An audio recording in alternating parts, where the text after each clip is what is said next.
کہہ بھی دوں گا. خوش آمدید کہتے ہیں جناب علی آپ کو ایک بار پھر نشریات میں. اور یہ اس وقت ہم وظائف کے لیے اکٹھے ہوتے ہیں وظائف کے سیگمنٹ میں مفتی سہیل احمدی صاحب کے ساتھ. مفتی صاحب تیزی سے ایام گزر رہے ہیں. آج تو 19واں روزہ ہو گیا. آج کئی مقامات پہ پاکستان میں 18واں دوسرا اشرا بھی گزرنے کو ہے. اللہ اکبر اللہ اکبر.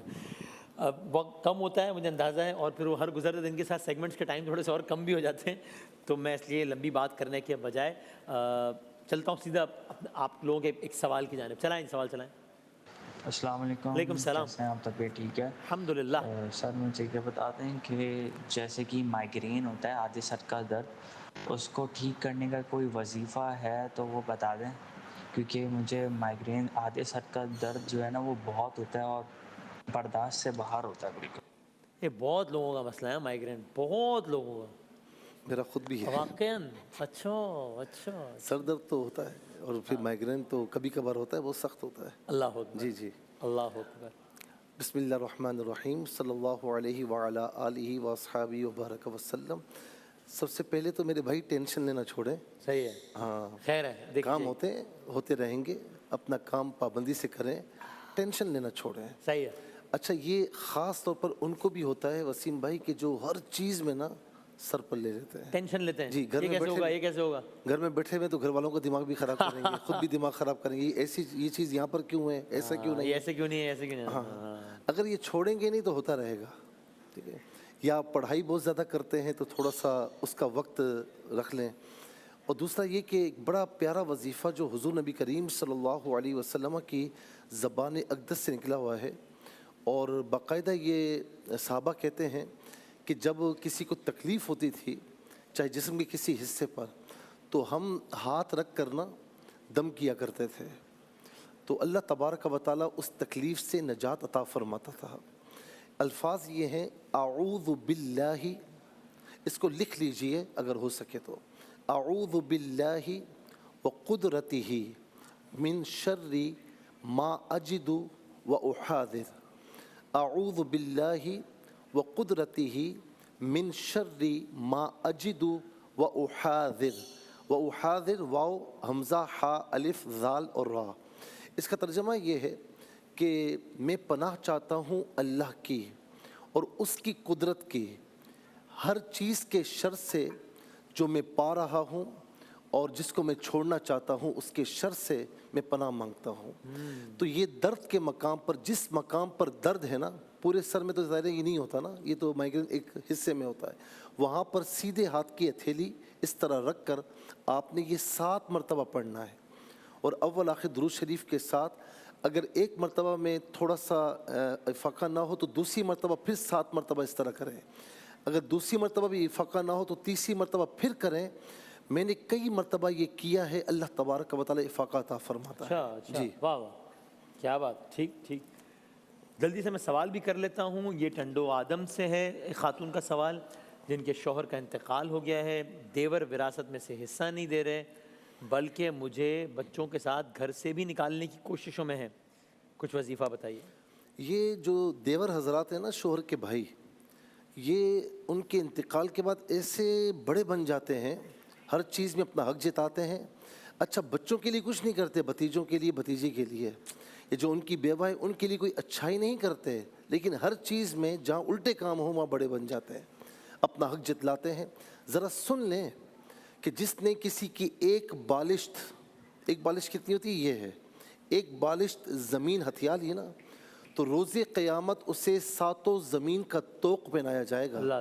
برداشت کر سکتے ہیں تو کیجئے, جو دل آئے کریں, اور برداشت نہیں کر سکتے تو خدا کے واسطے ان کے حال پر بھی رحم کریں اور اپنے حال پر بھی رحم کریں.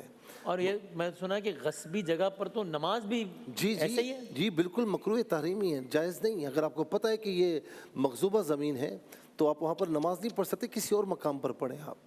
یعنی آپ یہ دیکھیں اس پہ آپ کا حق ہی نہیں ہے. یہ تو آپ نے غصب کی ہوئی ہے, ایک طرح سے چوری ڈاکہ مارا ہوا ہے آپ نے. میں اسی بات کو وسعت دے دوں کہ میں نے ایک جگہ غصبی لی اور اس پہ کوئی مقدس جگہ بنا دی, مسجد بنا دی, نہیں چلے گا نا. نہیں جی, وہ جس وقت بھی آئے گا جس کی زمین ہے اس کو حق حاصل ہے. آپ یہ نہیں کہہ سکتے نماز ہو رہی ہے یہ اوپر تک مسجد ہے, اللہ تعالیٰ کو پتہ ہے کہ تو نے ہتھائی ہوئی ہے, تو نے غصب کی ہوئی ہے تو لہٰذا ایسا کچھ بھی نہیں ہوگا. اللہ اکبر. غصب کی ہوئی زمین کا یہی حکم ہے. اگر مسجد بھی بنا دی بعد میں مالک آئے, اگر وہ کہے کہ ٹھیک ہے بھائی میں چھوڑ دیتا ہوں, اس کی مرضی ہے, لیکن وہ چاہے تو اس کو لے سکتا ہے, وہاں سے مسجد کو ہٹا سکتا اللہ ہے. اکبر, اللہ اکبر, اللہ اکبر. اور دوسرا یہ کہ میری بہن آپ پریشان نہ ہوں, جب کوئی اکیلا ہوتا ہے نا اس کے ساتھ میرا رب ہوتا ہے. اور کہتے ہیں نا کہ 3 دعاؤں کو اللہ تعالیٰ رد نہیں فرماتا, ان میں سے ایک پتہ ہی کون ہے؟ مظلوم کی دعا. ہاں ہاں, اتقی دعوت المظلوم, مظلوم کی بد دعا سے بچ, اللہ اللہ. کیونکہ اس کی دعا کے درمیان اور قبولیت کے درمیان کوئی آڑ نہیں ہوتی, وہ قبول ہوتی ہے. اور جو زمینیں ہتھیاتا ہے نا, اس طرح غصب کرتا ہے, اس کی مال لی اس کی مال لی, میں نے ان کی نسلوں کو نا در بدر بھٹکتے ہوئے پھر اللہ دیکھا ہے. اکبر, اللہ اکبر. اللہ تعالیٰ معاف فرمائے. میری اللہ بہن اکبر. نماز کی پابندی کیجئے. ظاہر ہے کہ آپ اکیلی خاتون ہیں, کیا کریں گی آپ نماز کی پابندی کریں, اللہ تعالیٰ کی بارگاہ میں اپنے آپ کو جوڑیں. یہ جو میں وظیفہ بتا رہا ہوں نا, یہ سورہ مومن آیت نمبر 44 24واں پارہ ہے. اچھا یہ پتہ کیا ہے, ایک قبطی شخص تھا آل فرعون میں سے, اس کی قوم میں سے تھا, لیکن یہ موسیٰ علیہ السلام پر ایمان لے آیا.